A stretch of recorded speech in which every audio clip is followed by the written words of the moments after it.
우리 인생 딱 한 번 사는데 인생이 가장 중요한 거 뭘까? 물론 여러 가지 중요한 것을 얘기할 수 있지만 무엇보다도 나는 누군가, 나라 인생은 정체성, 내가 누군가 그걸 정확히 알면 하나님 앞에 내가 어떤 인생이구나 죄를 깨닫게 되겠죠. 두 번째로 내 한 번 인생 사는 인생에서 가장 소중한 일이 뭔가, 가장 중요한 일, 그걸 발견하는 것. 세 번째는 그걸 가장 중요한 일을 발견했다면 그 일에 집중한 사람, 그게 가장 복 있는 인생이라 이렇게 얘기할 수가 있겠죠. 이 본문의 이름 없는 목자는 바로 이런 인생을 살았다 얘기할 수가 있습니다. 자기 사명 알았고, 그리고 자기가 가장 소중한 일, 중요한 일이 뭔가 알았고 그 일을 이루는 인생이었다는 것입니다.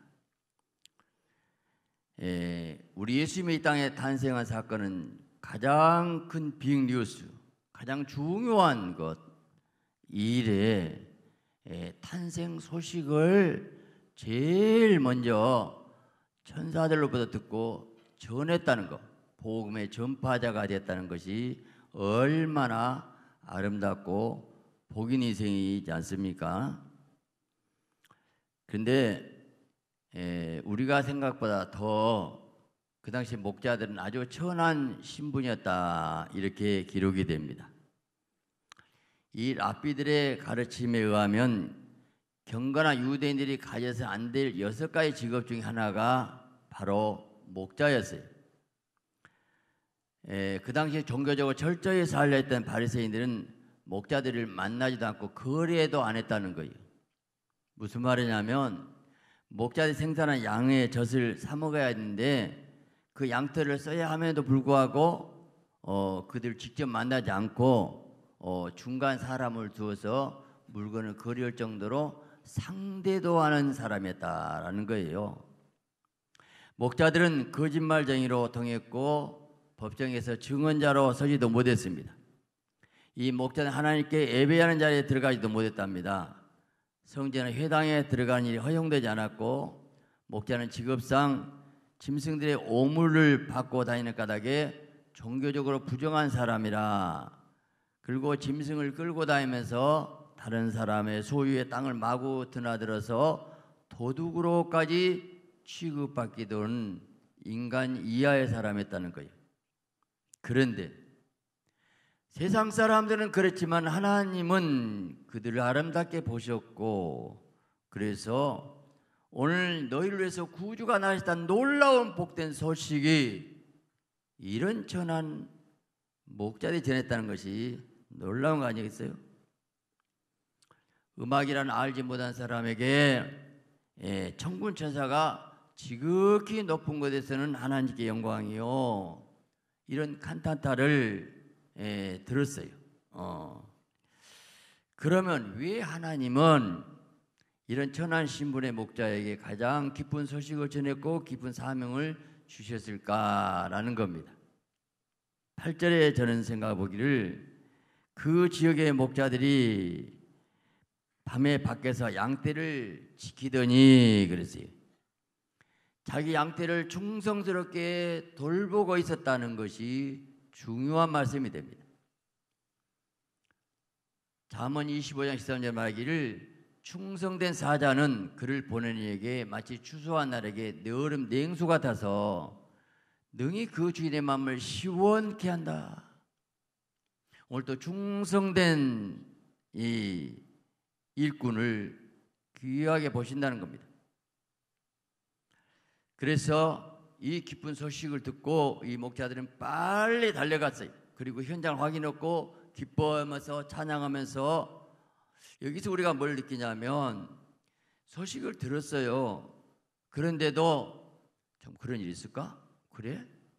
뭐 그냥 생각해보지 이랬다면 무슨 그들이 예수님 만났겠냐고. 예수님 만나야 되잖아요. 먼저 자기가 예수님 만나야죠. 많은 사람이 예수님 만났다, 소식 들었다 해도, 은혜 받았다, 체험 받았다, 뭐 성령 받았다 해도, 그래? 나하고는 상관없어. 그런 사람은 아무 일을 안 돼. 오늘 우리도 빨리 달려가서 뛰어가서, 이야, 자기가 은혜 받을 사람들은 자세가 달라요. 태도가 사모하게 돼 있어요. 야,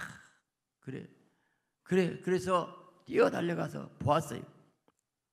그러면서 가서 보니까 정말 천사들이 말한 그대로 사건이 이루어지고 있어요. 하나님께 영광 돌리면서 찬송하며 돌아가니라.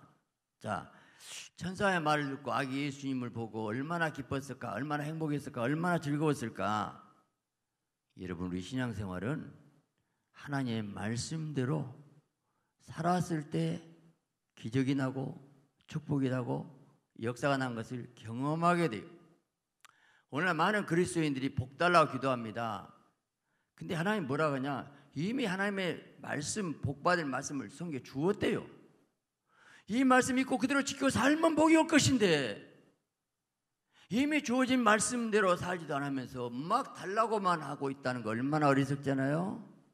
이 말씀 자체가 복이고 생명이고 축복이고 이 말씀대로 살면 다 복이올 건데, 우리가 성령 충만도 뭔가 이 말씀 지킬 수 있는 영적 힘을 달라고. 왜? 성령하고 말씀 못 지키니까. 이미 복은 말씀이에요. 말씀.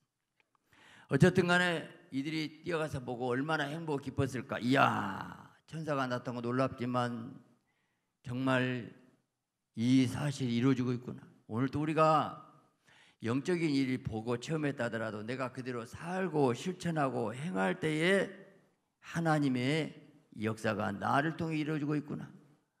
아니, 내 기도 응답하시오. 내 보혜를 이루셨네. 나와 함께 하시네.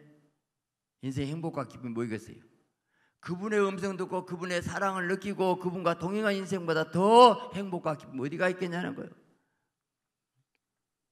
그래서 얼마나 기쁘고 행복한 가운데서 복음을 전하게 된 겁니다. 아마 이 목자들이 성경은 자기 양이라, 근데 아마 그 당시 그 양 많은 부자들은 푹 잠자지 그 양 지킨다고 밤새 있었겠느냐? 그러면 아마 품꾼을 볼 수밖에 없죠. 그렇다면 지금 자기 양이 아니에요. 어떻게 보면.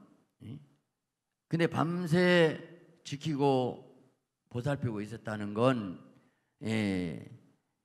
비교 한번 해보세요. 푹 부자로서 양 소유는 가지고 있었지만 잠자고 있는 그 주인하고 여기서 그냥 몇 푼 벌면서 야간 작업하고 있는 이런 사람들의 모습인데 누가 진정 복 있는 인생이냐 한번 저는 이런 생각해 봤어요. 정말 우리가 예수님을 그냥 듣고 그냥 그런 관념적인 취지의 신앙으로 사는 사람하고 정말 내가 열심히 현장에서 일하고 그래 이 직업 자체가 목동이잖아요. 양을 치고 있잖아요. 그러니까 양 목동 위에게 나타날 수밖에 없어요. 직업상으로도 양을 치는 오늘 목자에게 주신 메시지도 되어요. 그러니까 내가 현장에서 뛰고 달려가고 일하고 그러면서 열심히 현장에 뛰는 사람들, 관리자로 그냥 보스되고 다스리고 지배하고 얘기하고 말 한마디 다 움직인 것이 아니고 자기가 실제 야전 사령관으로서 복음의 현장도 하고 신방도 하고 뛰고 그러면서 활동한 사람들의 모습이 가장 낮은 것 같지만 하나님 볼 때 가장 아름다운 인생으로 우리가 볼 수 있지 않겠냐는 거예요. 자, 그래서 정말 오늘 예수를 믿으면서도 예수의 생명도 없고 기쁨도 없고 예수의 생명 기쁨이 있으면 현장에 갈 수밖에 없고 복음 전할 수밖에 없고 이럴 수밖에 없어요. 근데 내 안에 기쁨도 없고 행복도 없고 즐거움도 없으니까 현장에 가서 일을 하기 싫은 건 아니겠어요. 오늘 그리스도인인데 그리스도가 없는 사람 많잖아요. 마치 안고 없는 찐빵이 되고 마는 거예요. 오아시스 없는 사막에 불과한 거예요. 가장 중요한 것은 예수님이 빠져버린 거예요. 기쁜 소식 마을의 기쁨이 자기 안에 기쁨이 없고 행복이 없고 감사가 없다면 그게 무슨 복음의 능력 안에 살았다고 할 수 있겠느냐는 거예요. 예. 여러분, 내 삶의 현장에서 이 목자처럼 정말 열심히 일하고 있는 그들에게 나타나신 그 주님의 사랑, 은혜가 여러분에게 임하시기를 예수 그리스도의 이름으로 축원합니다. 할렐루야. 이 세상을 보면, 믿음이 없는 눈으로 보면 얼마나 답답하고 한심스럽고 희망이 없어요. 이 세상 아무리 봐도 무슨 조직을 하고 무슨 개혁을 하고 무슨 별 방법이 나와도 죄인 인간을 변화시킬 수는 없어요. 욕심을 바꿀 수는 없어요. 인간은 죄성 육성 태어났기 때문에 희망이 없어요. 절대 뭘로 제도 조직 아무리 개혁하고 개혁해도 자기부터 개혁이 안 된대. 내 마음도 못하는데 누가 뭘 하겠어요. 인간 알아야 됩니다. 참 빛인 예수님만이 우리에게 빛이요 생명이요, 그분이 사랑을 깨달을 때만 변화되고 그분의 은혜를 받아야만 죄를 버리고 영의 사람 되고 천국 들어갈 수 있잖아요. 예수님이 참 빛으로 오셔서 그분만 희망이에요. 우리가 신앙생활 하지만 스스로 아무 힘이 없고 능력이 없어요. 저부터 능력이 없어요. 능력 없는 걸 깨닫고 무능 깨닫고 깨달을수록 주님 의지할 수밖에 없고 주님 붙잡을 수밖에 없고 주님의 생명 안에 살 수밖에 없어요. 왜요? 그분만이 참 빛이기 때문에. 이 크리스마스 이 추리가 나오게 된 유래가 이 마틴 루터가 만들게 됐는데, 한 번은 그분이 그 크리스마스 전날 숲속을 산책하고 있었는데, 그때 어둡던 그 숲이 전등을 켜놓은 것처럼 아주 빛나는 걸 깜짝 놀라게 됐다는 거예요. 고개를 하늘을 쳐다보니까 아니 그 하얀 눈에 전나무가 있는데 달빛이 휘황 달빛이 비치게 되니까 그 영롱한 달빛이 쏟아지게 되니까 어둡던 그 숲이 빛의 향연으로 막 빛이 나더란 거예요. 그래서 중요한 깨달았다는 거예요. 그렇다. 인간은 저 나무에 불과하다. 개인은 초라하지만 빛을 받으면 우리 모든 인생의 문제는 해결되는구나. 그래서 전나무를 하나 집으로 가지고 왔고 촛불로 장식했는데 이것이 크리스마스 추리의 유래라는 겁니다. 여러분, 우리 인간의 삶에는 어둠이 많습니다. 빛을 찾기 힘듭니다. 예수님 모시고 나면 예수님 안에서만이, 예수님만 의지하면, 예수님 사랑하고 예수님 가까이 한 것만큼 내가 빛의 기쁨이요 희열이요 감사가 있고 행복이 되고 주님 만나서 기쁨이 돼서 180도 바꿔지게 되는 거예요. 우리 생각이란 것이 고정관념, 지금까지 경험해서 벗어나지 못하고 머물러 있어요.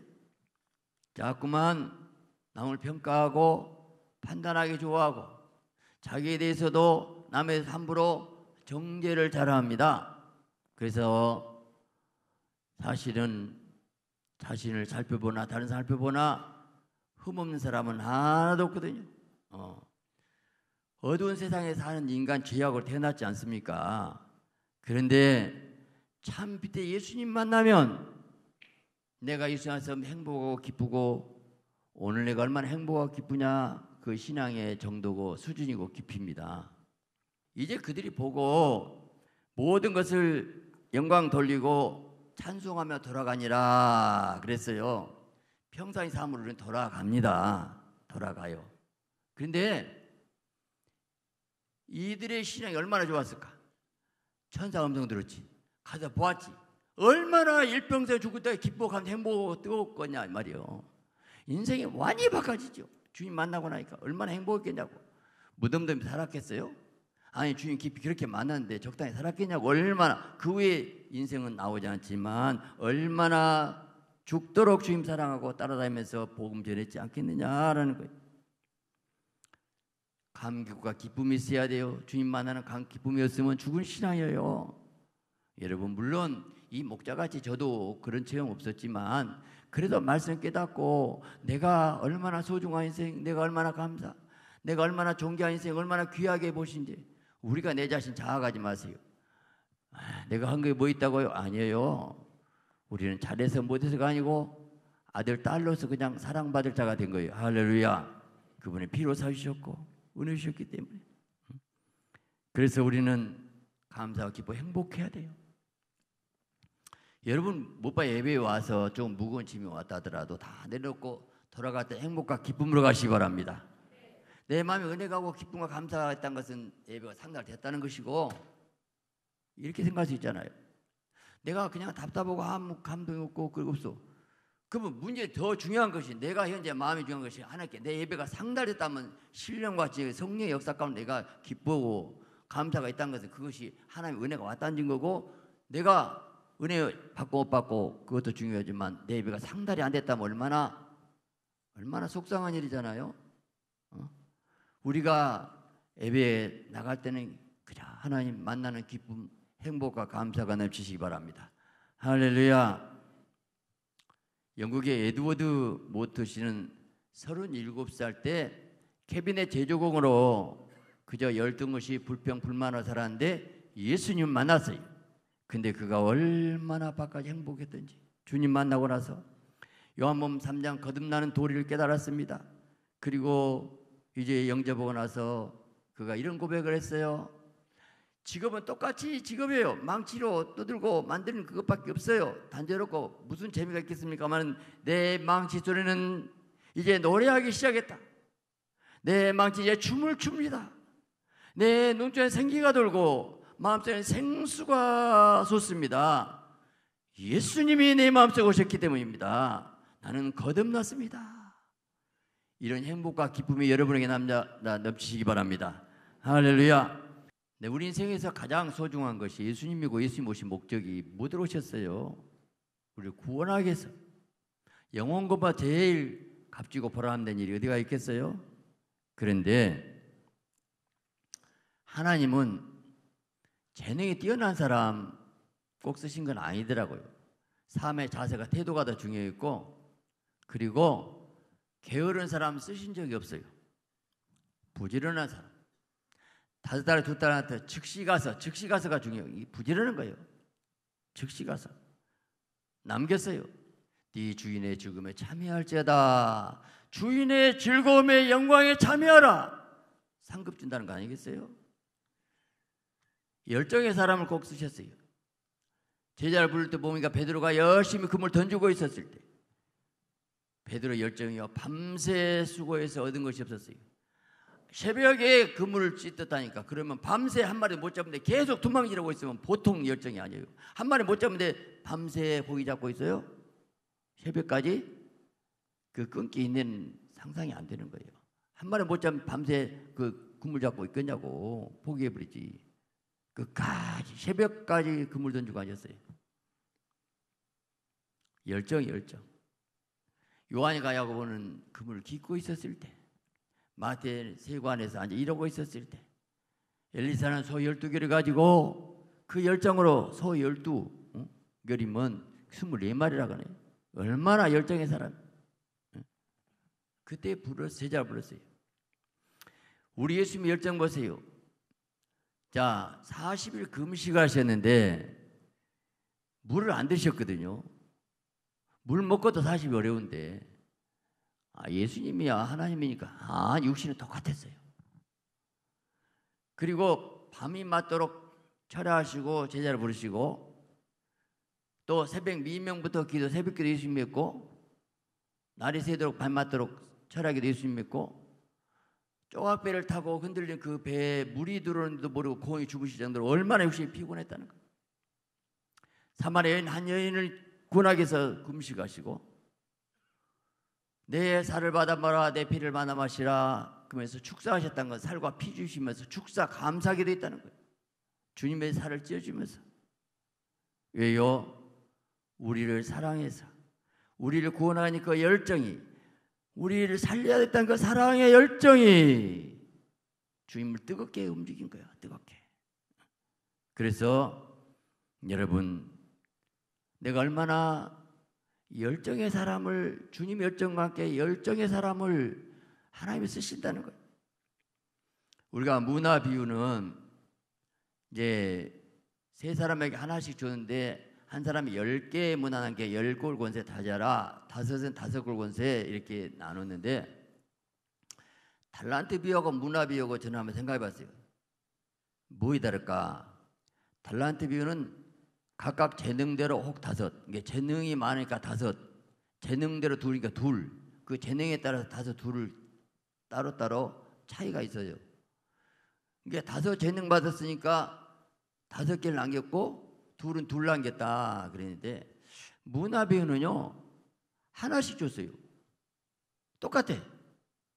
그렇다면 은사 재능이 똑같다는 거 하나씩 줬어요. 미천은, 장사 미천은 똑같이 하나 줬는데, 하나 갖고 어떤 사람은 10개 남기고, 어떤 사람은 5개 남기고, 어떤 하나 그대로 땅에 묻어두었고. 여러분 묻습니다. 무엇이 달라요? 뭐이 다르냐고. 뭐이 달라요? 열정이 달라요. 열정이. 하나 갖고도 그렇게 더 열심히 이렇게 10개 남긴 거예요. 난 그걸 강조했다고 봐요. 상이 달라. 재능이 없다고요? 하나는 10 남기는데 하나는 왜 그대로 놔두어요? 나의 왕됨을 원치 않는 저 악한 자를 심판하잖아요. 왕을 원치 않는다. 예수님이 왕을 오셔야 되고 다스려야 되고 생명 주기로 오셨는데 그 일을 하지 않았다고 한 거예요. 여러분, 우리가 지금 직분 직책을 하나님 주실 때 우리가 어떻게 보신가? 바울은 나를 충성되이 여겨 직분을 맡겠다 그랬더라고. 직분 줄 때 하나님 볼 때 충성할 것으로 알고 받겠다는 거 얼마나 귀해요.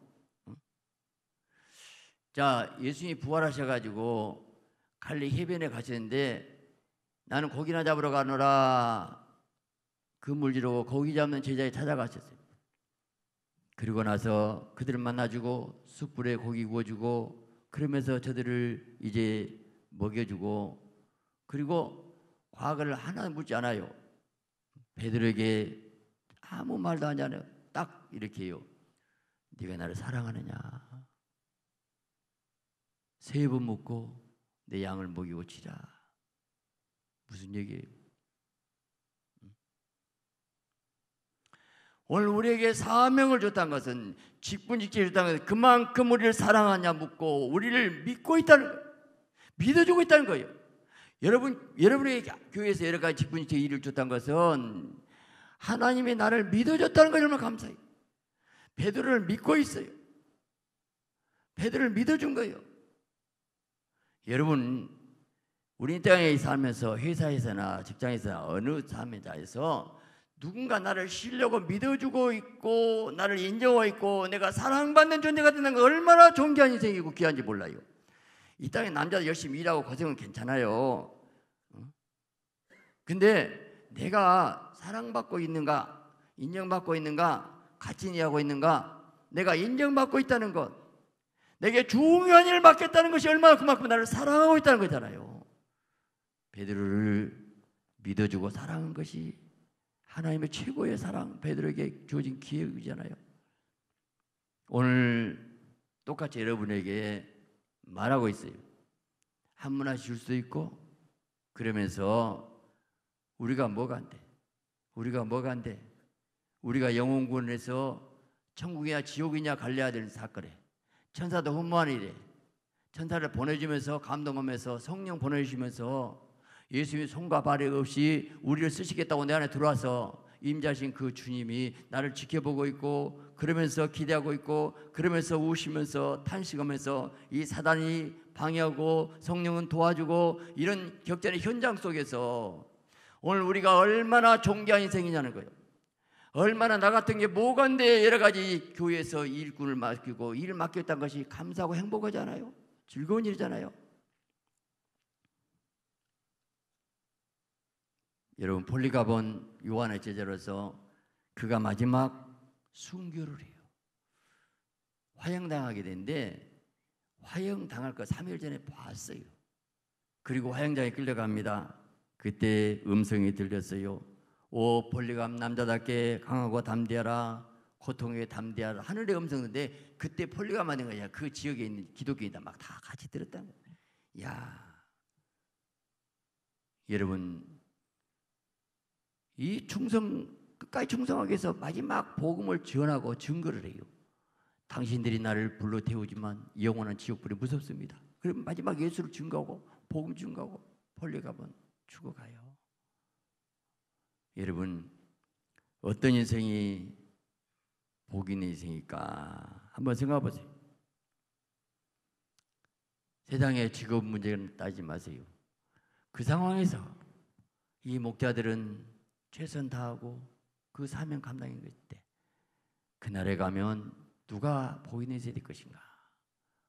내가 주님 사랑받았습니다. 주어진 은혜 복도 지금도 많아요.